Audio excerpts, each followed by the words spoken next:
back to the channel. Dr. Mike here. Today we're going to talk about the sugar diet. And I'm only covering this because all of a sudden in my feed, I have seen this been popping up in the last couple of months. And then I had dinner with a good friend of mine and his wife, and my wife, of course, last Saturday. And we just came up. We talked about it a little bit. And at the time, you know, I had done a little bit of research into it, into what it was. But then after talking with my buddy, I did more research. I wanted to see who was talking about it, what they were saying. And it's the usual stuff. You know, a lot of times these fads will come along and somebody that has some respect on YouTube or an influencer, which I really can't stand that word, but that's what the word that people are using, will, even somebody respected, somebody that's been around a long time, will for some reason do an about face. And there's a guy on YouTube, I'm not going to give him any promotion. So he was a carnivore guy, a high fat, high protein, or a high protein, moderate fat, low carb guy for years. And all of a sudden, he decided to do the sugar diet.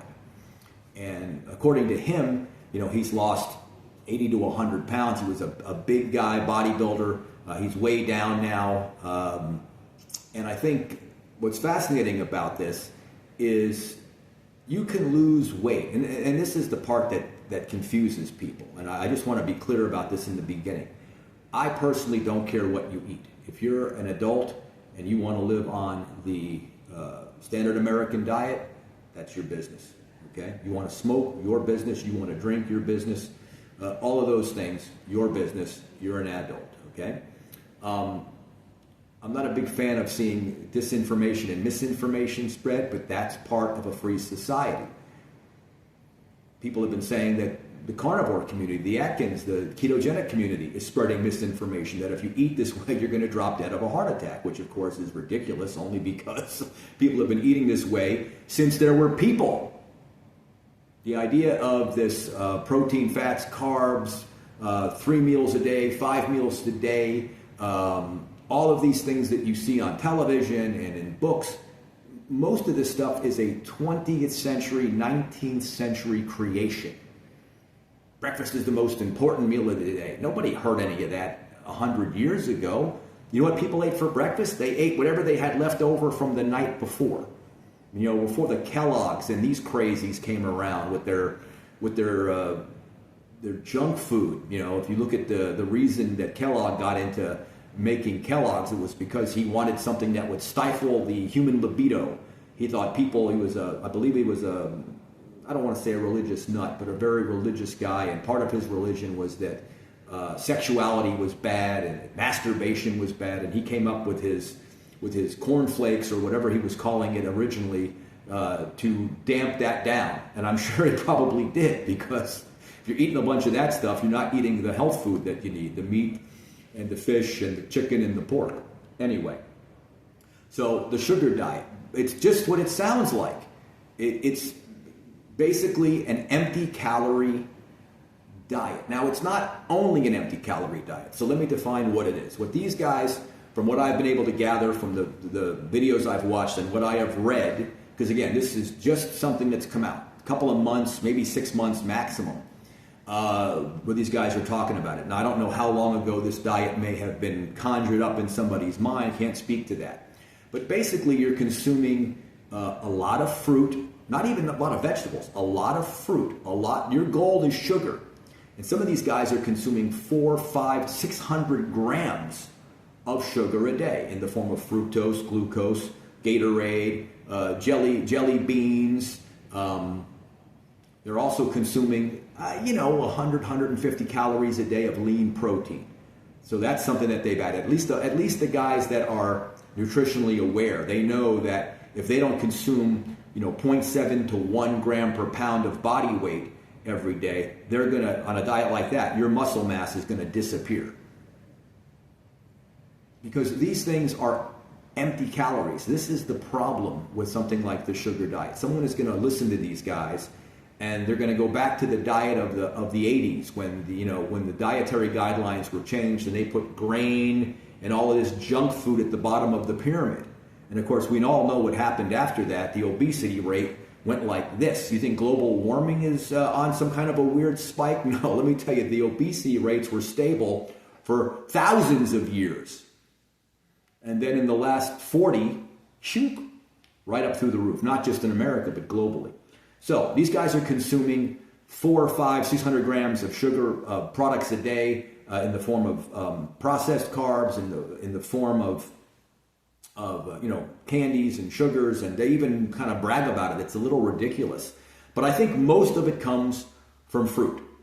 Then they're consuming 0.7 to 1 gram per pound of lean protein, almost no fat. Their fat intake is very low. They basically did what the food industry did to food in the 80s, is they took the fat out, the good stuff, the saturated fats, the stuff that we're used to consuming for millions of years, right? Since before there were humans, we were consuming these things as we evolved, and they replaced it with sugar. All of these low-fat options that suddenly appeared. Well, what did they replace the fat with? They replaced the fat with sugar. They just removed the fat, added more sugar, which of course makes it very tasty. And this is where these guys are. But instead of, say, eating a bunch of ho-hos and ding-dongs, they're eating fruit. Now, I want you to think of fruit as what it is. Fruit is just a little sack full of sugar. Fructose sugar, okay? Fructose sugar is not a good sugar for humans. And let's also not forget that there's not a lot of nutrition. Despite what you hear, there's not a lot of nutrition in an apple. There's a hell of a lot of sugar in an apple. And I love apples. Don't get me wrong. Kanzi apples, fantastic. But I might eat one every couple of weeks as a dessert because I understand the process there. Grapes, peaches, all of these things. Anything that's considered a fruit are usually very high in sugar with very little other nutrients, very little vitamins and minerals in fruit. Vegetables have a better profile because vegetables tend to have more fiber. They grow in the ground, more vitamins and minerals. They might even have a little more fat in them. Still very low in protein. So this sugar diet, you're consuming all of this sugar, 400, 500, 600 grams of sugary products a day that would include processed sugars like sodas, Gatorades, any of that, orange juice. You're consuming that along with all of these fruits. You're consuming enough protein to probably maintain your muscle, which is something that has to be done. If you were to consume only the WHO, the World Health Organization's amount of protein, which is I think 0.8, 0.7 grams per kilo of body weight, you'd have a real problem with that much sugar. And of course, this is a very low fat diet because you replaced all the fat with sugar. Now, this is just bad news for your insulin levels. Not good. Anybody that tells you this, your insulin levels are going to be fine, is just lying to you. High insulin over time, that's going to lead to a greater A1C. Okay, the A1C is the measure of glycation. Glycation is when a protein, a fat, a nucleotide in your body gets slammed with a sugar, with a glucose molecule. Okay, they measure A1C. It's a 3-month measure. That's why it's so good, and it gives you your risk of, say, diabetes, pre-diabetes, and all of that. Now, here's a problem with that.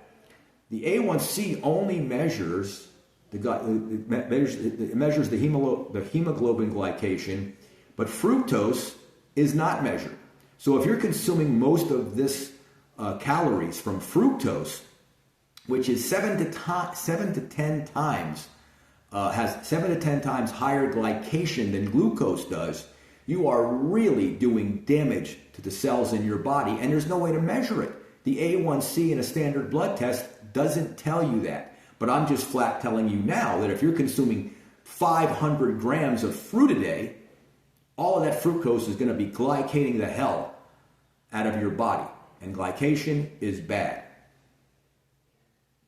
High amounts. Obviously, when you consume any types of sugar, you're going to get a little glycation. Your body can deal with that. But if you're maintaining, 500 grams of fructose a day or something near that, you're going to have a real problem with glycation.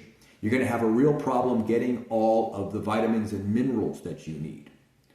Meat contains all the vitamins and minerals, essential fats and proteins that you need. This is why a person can survive on a carnivore, a ketovore, an Atkins-style diet indefinitely. This diet does not. even if you're consuming the protein, okay, it's going to be very hard for you to consume this much carbohydrate, 500 grams of carbohydrate, and also the protein and fat that you need. I mean, how much can you eat in a day? And of course, if you're eating that much, you're not going to take weight off, which is what this diet claims to do. You're going to put weight on. So the calories have to come off somewhere. Super high carbohydrates, you've got a moderate amount of protein, the fat's going to have to disappear. Well, how are you going to get your omega-3s and your omega-6s? You're not eating any salmon, too fatty. You're not eating any fatty fish. You're not eating any fatty steaks, fatty meals. Well, where exactly are you getting the fat that your body needs every day?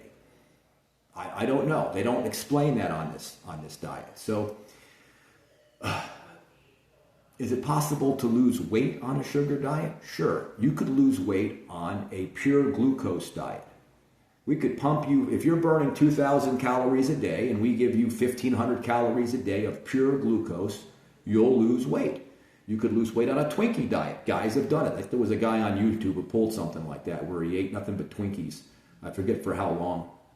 But if you're burning more calories than you're consuming, you are going to lose weight, and weight's the key because you're going to lose muscle and you're going to lose body fat, and you don't want to lose muscle.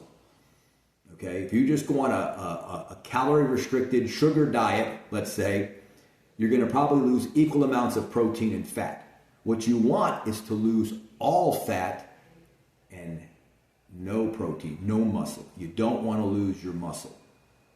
And that's where something like a keto diet or a carnivore diet allows you to do. You can work out hard, you can diet, but because you're getting enough protein and fat, you're going to preserve your lean muscle. I can't see how that's possible on a sugar diet. So when you combine that with the empty calories of fruit, and they're very empty, look it up. Go to Zoe Holcomb's site, and you can pull up what nutrients are in red meat, in pork, in chicken, in fish, in turkey, and compare that to an apple, an orange, a grapefruit. You'll see that there's no comparison. They don't compare even a little bit. And then if you throw in some sugary drinks on this sugar diet, now you're really getting some empty calories, where there's really no nutrition. Now, if you consume Gatorade, yeah, you're going to have a few electrolytes in there, but they had to add that, and then you're going to get high fructose corn syrup, 30, 40, 60 grams of it. Not so good for your long-term health outlook. Now, this diet might be able to work, might actually, not necessarily put you in the grave, because no diet's going to put you in the grave in 3 months. No diet. It takes years to develop all of the bad things that happen on a poor diet. But this is the diet people went to. This is the diet that they recommended people do in the late 70s, early 80s, when they changed and began to change the guidelines. Eat all this processed carbohydrate down here, up here at the top, meat, meat, chicken, fish, pork, cheese, milk. That's what they did. Those should be at the bottom, and the other stuff should be at the top, which is what they're doing now. So, my advice to you is stay away from any diet that does not provide all the vitamins, minerals, proteins, and fats that you need every day. And that's really where we are with that. I don't care if you could lose weight on the Twinkie diet. Do you think that's a healthy diet to be on in terms of your nutritional guidelines? No. Same thing with the sugar diet. Can you lose weight on it? Can you take off protein and fat? Sure. Calorie restriction will do that.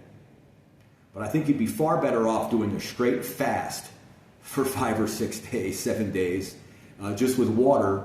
I think that would be a lot healthier for you because you're going to engage autophagy. You're going to have all kinds of cleansing going on in the body as opposed to a 7-day sugar diet. That's just going to wreck your metabolism.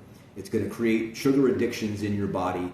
And then once you're on that for weeks or months, unless you've got the will of, I'm trying to think of a good will person. Will of Job, maybe. Patience of Job, maybe his will as well. You're going to have a real problem coming off that. So just avoid it. Stick with what we know is good for human beings. Okay? Carnivore, ketovore, Atkins, zero sugar, sugar busters, low carbohydrate diet is what human beings evolved on. It's what got us here. It's what made our minds come on. It's what made our brains bigger, made us taller, made us stronger. We're not here because we found a an apple orchard somewhere where we found a great amount of fructose, and that's the reason why we moved out of the trees and into the savannas and started to figure out things. Sugar wasn't the answer, okay? It was protein and fat that was the answer. So that's my advice on you. Questions or comments, drop them below. I'll talk to you on the next one.